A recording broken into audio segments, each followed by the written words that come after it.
బాబు CM గారు వచ్చారా? లోపల గుళ్ళు అర్చన చేయిస్తున్నారు. ఏంటి పని? నేను ఆయన ఒకే స్కూల్లో పనిచేశాం. ఓ మాట అడుగుదామని వచ్చాను. ఎవరా రామచంద్రయ్య, చాలా రోజులు కనిపించావు, బాగున్నా? ఏం బాగురా, కోడళ్ళు కొడుకులు ఎప్పుడు చేస్తారా అని ఎదురు చూస్తున్నారు. అదేందిరా, నీకు నెల నెల పెన్షన్ వస్తుందిగా, వాళ్ళ మీద ఆధారపడ్డం దేనికి? ఈ గవర్నమెంట్ లో పెన్షన్ కూడానా? ఎన్నిసార్లు ఆఫీస్ చుట్టూ తిరిగినా లంచం అడుగుతున్నారే కానీ పెన్షన్ ఇవ్వడం లేదు. దానికి కూడా పెద్ద ఆయన ఎందుకయ్యా? అప్లికేషన్ ఆఫీస్ లో ఇవ్వు, మా సెక్రటరీ చూస్తాడు. చూస్తారు. నువ్వు నీ సెక్రటరీ చూడడానికి పనికి వస్తారు, పనులు చేయడానికి కాదు. నువ్వు సెక్రటరీ పదా, నేను తర్వాత వస్తాను. ఒరే ముందు నువ్వు కారు ఎక్కరా.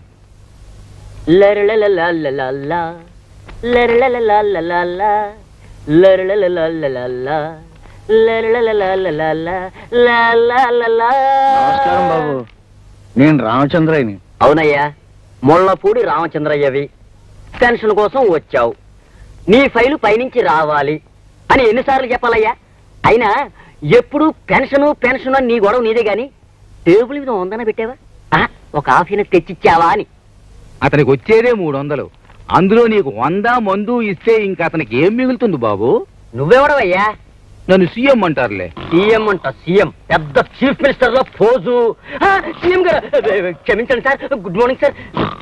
క్షమించండి సార్. సోంబేరి బాబు.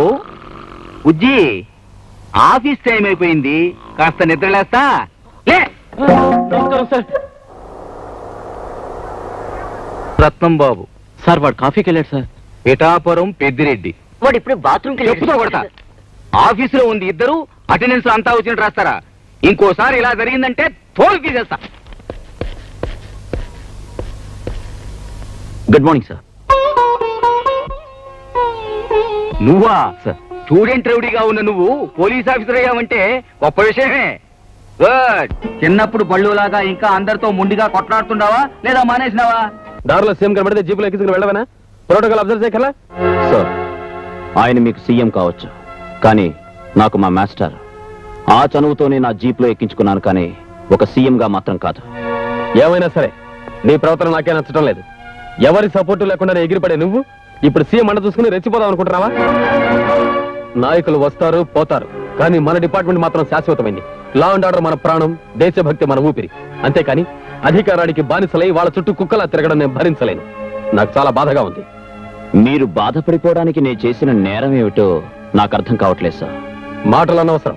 ఈ రోజు నుంచి నువ్వు ఏ డెసిషన్ తీసుకోవాలన్నా, డ్యూటీ మీద ఎక్కడికి వెళ్ళాలన్నా నాకు ఫోన్ చేసి నా పర్మిషన్ తీసుకునే వెళ్ళాలి. సమయానికి మీరు దొరక్కపోతే దొరికేదాకా వెయిట్ చేయాలి. ఈలోగా అన్యాయం జరిగిపోతే వచ్చాక నేను చూసుకుంటాను. అన్నీ జరిగిపోయాక మనం చూసి చేసేదేమిటి sir? Shut up. It's my order. అంతేకాదు, ఆ శివశంకర్ చావు గురించి నువ్వు ఓపెన్ చేసిన ఆ పాత కేసు ఫైల్ ఏమీ ఆధారాలు లేవని ప్రూవ్ అయింది కనుక వెంటనే క్లోజ్ చేసాయి. సార్, ఆధారాలు నేను సంపాదిస్తాను. I'll prove it. Don't talk too much. కొత్త కేసులతోనే తట్టుకోలేక చస్తుంటే పాత కేసులు పట్టుకుని వేలాడుతానంటావేంటి? Close the file. క్లోజ్ చేస్తాను. న్యాయం బతకడానికి ఎన్ని దారులున్నాయో అన్ని వాళ్ళ స్వార్థం కోసం క్లోజ్ చేస్తారు. ఒక పోలీస్ ఆఫీసర్ సిన్సియర్ గా న్యాయం కోసం పాటుపడుతుంటే ఇన్నడ్డంకులా? ఒక మనిషి, ఒక ఆఫీసర్, ఒక లీడర్ ఒక్కడు నాకు సహకరించడే. నన్ను ఒక మొండివాడిగా కిరాతకుడిగా చూస్తారే. మెచ్చుకోవాలి విజయ్. యు ఆర్ కరెక్ట్ రా. yes you are correct అని అనడానికి ఒక్క మనిషి లేడే.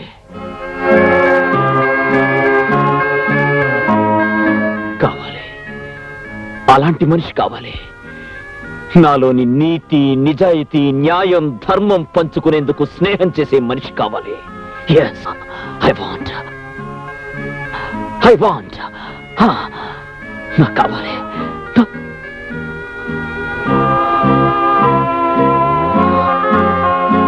చూడు విజయ్, ఇదంతా నువ్వు చేసుకున్నదే.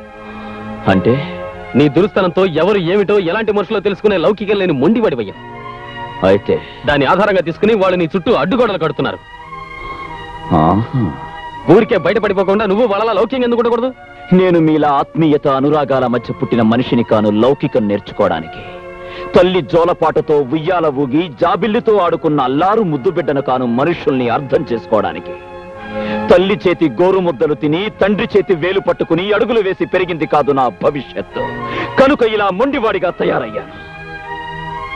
నేను 9 మాసాలు మోసిన కన్న తల్లి బిడ్డను కాను. ఆ తల్లెవరో నేను భారమని పారేస్తే నడి రోడ్డు మీద చెత్త కుండీ కన్న బిడ్డను. అవును, నేను అనాథను. నడి రోడ్డు మీద ముష్టివాడిలా తిరుగుతున్న నన్ను నా master, now the great CM గారు ఆయన చేతులు ఆదుకున్నాయి, అన్నం పెట్టాయి, భుజం తట్టి చదువు చెప్పాయి, బెత్తంతో నీతి చెప్పాయి. ఆయనతో నీ జీపులో వెళ్ళడం నేరమా? తండ్రి లాంటి ఆయనతో మనసు విప్పి మాట్లాడడం, అధికారాన్ని దుర్వినియోగం చేయడమా? ఎవరేమనుకుంటే నాకే, I care a hoot for them. ఆయన లేకపోతే నా బ్రతుకే లేదు. ఆయన కోసం నా ప్రాణాలైనా ఇస్తాను. పెద్ద ప్రోటోకాల్. ఒక ఆఫీసర్ మీద ఇన్ని కంప్లైంట్సా? నువ్వెంత పోలీసుడు అయితే మాత్రం ప్రతివాడిని ఇష్టం వచ్చినట్టు బాధవేనా?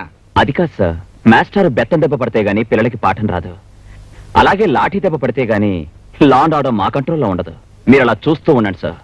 చాలా మంది పెద్ద మనుషుల నిజ రూపాలని ఎవిడెన్స్ తో సహా మీ ముందే ప్రూవ్ చేస్తాను. అంతకంటే ముందు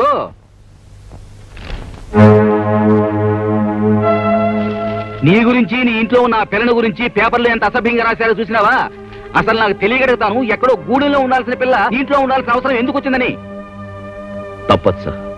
ఆ అమ్మాయి ప్రాణాలతో ఉండాలంటే నా ఇంట్లో అయినా ఉండాలి, లేదా పోలీస్ స్టేషన్లో అయినా ఉండాలి. మీ స్టూడెంట్ గురించి మీకు తెలియదా సార్?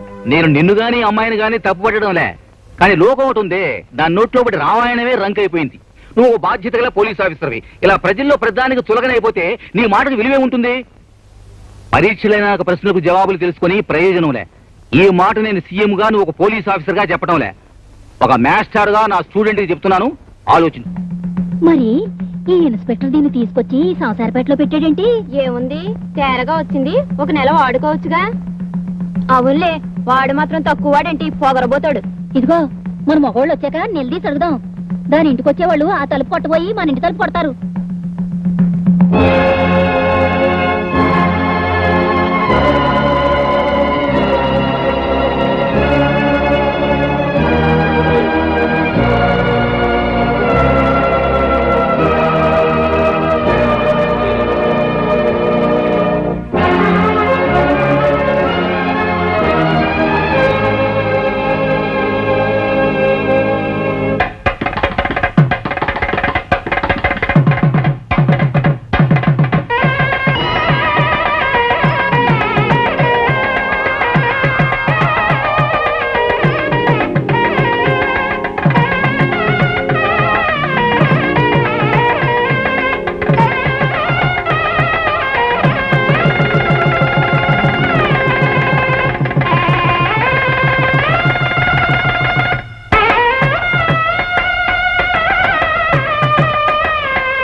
ఏంది, ప్రెస్ దగ్గరకు వచ్చి నానా గొడవ చేసినాడా?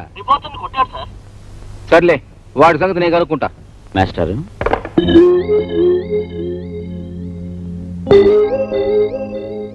ఏంటిది? పార్వతి ఏమ్మాయి సార్, గుడికి తీసుకెళ్లి తాళి కట్టాను. భారీగా వెంట పెట్టుకుని వెళ్ళి ఆ ప్రెస్ వాడిని చెప్పుచ్చు కొట్టాను. చాలా చాలేనా చెప్పొచ్చావు? ఆ పని ఈ రోజే చేయాలా? శుభవాన్ని పెళ్లి చేసుకుని నువ్వు ఏ రోజైతే నా శిష్యుడు అని జనానికి తెలిసిపోయిందో అప్పటి నుంచి నేరుగా నీ మీద వచ్చే కంప్లైంట్స్ అన్ని నాకే వస్తున్నాయి. అలాగే మాస్టర్, ఇంక మీరేం మాట్లాడకండి. ఈ రోజు ఫుల్ మ్యారేజ్ మూడ్ లో ఉన్నాను. ఏయ్, అక్షంతులు ఆశీర్వదించి అక్షంతులు వేయండి. మీ శిష్యుడు ఎంత రొమాంటిక్ గా మారిపోతారో చూడండి. ఏడ్చాలే మొక్కో. సంతాన ప్రాప్తిరస్తు. మీ విద్యార్థుల డిమాండ్స్ అన్ని విన్నాను, న్యాయమైనవే. కానీ సీఎం గారేమో ముందుగా ఉన్నారయ్యా. నేనేం చెప్పినా వినలేదు. నన్నేం చేయమంటారు? అది సరే, మీరు హోమ్ మినిస్టర్ కదండి, ఆ నిర్ణయాలు ఏదో మీరే తీసుకోవచ్చుగా. ఆ మాత్రం చేతకన్నప్పుడు ఆ పదవి ఎందుకో రిజైన్ చేయండి. పిచ్చి పిచ్చిగా మాట్లాడబాకండి. సీఎం గారు ఢిల్లీ నుంచి వస్తారు, కావాలంటే వెళ్ళి ఆయన అడగండి. అడ్డమైన వాళ్ళు అడిగినప్పుడల్లా రిజైన్ చేయడానికి కాదు నేను ఇక్కడుంది. చేయకపోతే చేయిస్తాం. మా విద్యార్థులంటే మీ దృష్టిలో అంత తేలిక అనిపిస్తున్నావా? అసలు ఈ విషయాలను మీరు సీఎం గారి దృష్టికి తెస్తున్నారని నమ్మకం ఏంటి? అందుకే మా విద్యార్థుల తరపున ఈ క్షణం నుంచి నేను ఆమరణ నిరాహార దీక్ష చేస్తున్నాను. మీరు తెలుస్తారో సీఎం గారు తెలుస్తారో ఏదో ఒకటి తెలిపోవాలి. విద్యార్థుల న్యాయమైన కోరికలు, విద్యార్థుల కోరికలు, విద్యార్థుల ఐక్యత, విద్యార్థుల న్యాయమైన కోరికలు, విద్యార్థుల ఐక్యత, విద్యార్థుల న్యాయమైన కోరికలు, విద్యార్థుల ఐక్యత, విద్యార్థుల న్యాయమైన కోరికలు.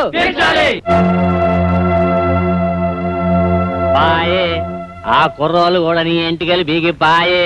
ఆయన ఏ కాశీ యాత్రకో పోతే నీ దరిద్రం వదిలిపోద్దు. నేను కాశీకి వెళ్ళడం కాదు, వాళ్ళని పంపిస్తాను వల్లకట్టి. ఏమండి, మీరు ఊరుకోండి, చూస్తారుగా ప్రతి ఒక్కడికి లోకం అయిపోతాను. అది కాదండి. చేయండి రా, చేయండి. ఎంతకాలం చేస్తారో చేయండి రా. రాత్రికి రాత్రే మీ గుడారాలని తగలబెట్టించేస్తాను. ఇగ్గో కాల్చడం గట్లుంచు, పరిశాన్ పడబాకు. నేను చెప్తున్నా ఇను, ఇక సీఎం గారి గవర్నమెంట్ కూలిపోయినట్టే. అసలు నేను అనుకున్నట్టు ఈడు పడిపోవాలి కానీ గవర్నమెంట్ ఎలా పడిపోతాయి? ఆడనే ఉంది స్పాట్. ఏయ్ మీరు పోండి.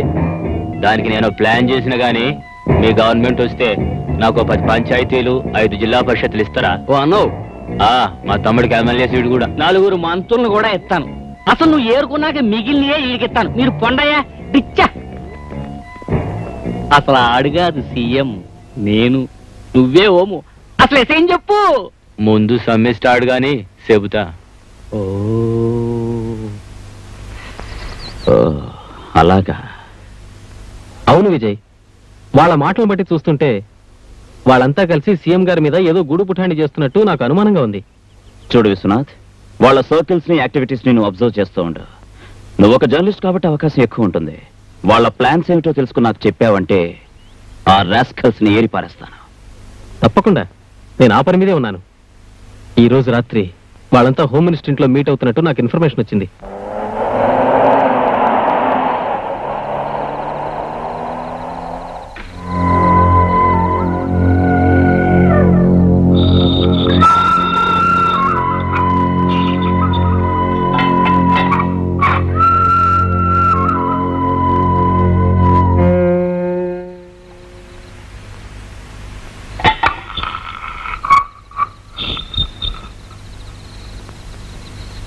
సంటి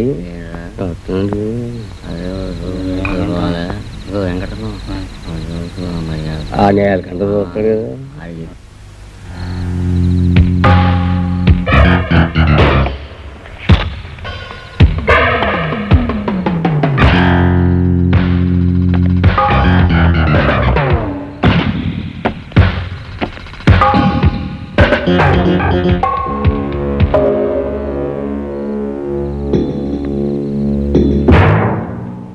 స్టూడెంట్స్ నిరాహార దీక్ష మొదలుపెట్టి 9 రోజులైనది.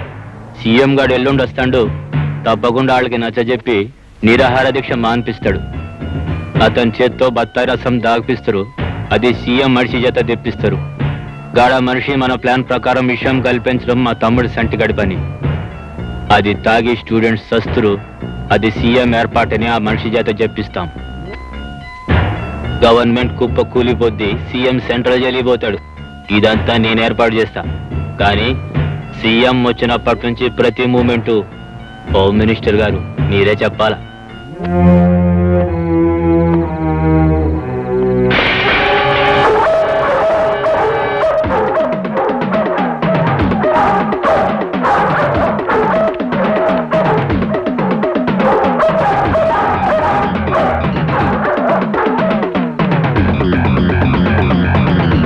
ఎవడైనా సరే ఏసై పాయే.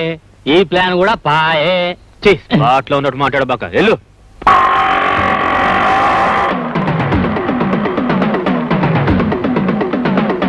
బండి తీసుకురండి రా.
ఏమైందా?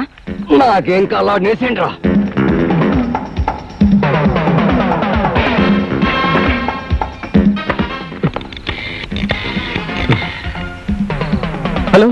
నేను విశ్వనాథన్ మాట్లాడుతున్నా. Inspector Vijaya. Hello Viswanath, tell me. నేను చాలా ఇంపార్టెంట్ విషయం మాట్లాడాలి. అది ప్రెస్ లో నేను చాలా ప్రమాదంలో ఉన్నాను. మీరు వెంటనే మోహన్జా మార్కెట్కి రండి.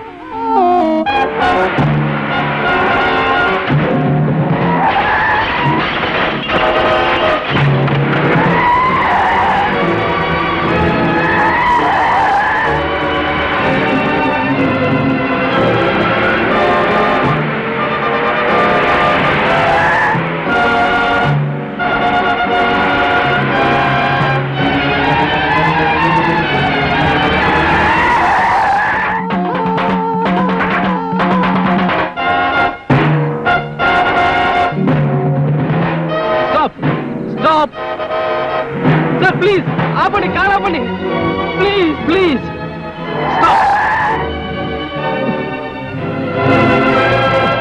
సార్ నాకు సహాయం చేయండి సార్. నేను చాలా ప్రమాదకరమైన పరిస్థితిలో ఉన్నాను.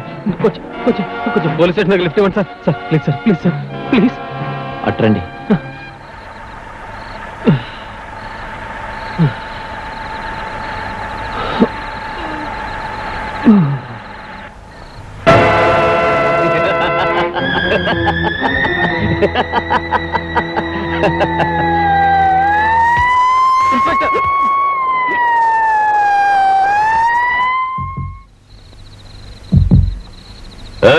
ఈ టైంలో కారు ఎందుకు ఇక్కడ ఆపావు? ఏం లేదు సార్, కొంచెం హెడ్ లైట్స్ రిపేర్ అయితేను చెక్ చేస్తున్నా. నువ్వు పోనీ.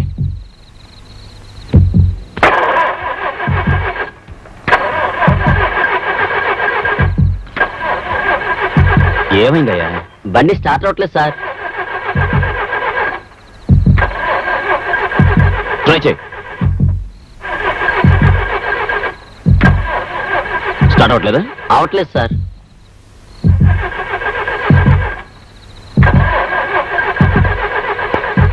ఏ మిస్టర్, నేను అర్జెంటుగా డ్యూటీ మీద మోహన్జా మార్కెట్కి వెళ్ళాలి, అక్కడ డ్రాప్ చేయి. సార్ స్టార్ట్ అయింది సార్.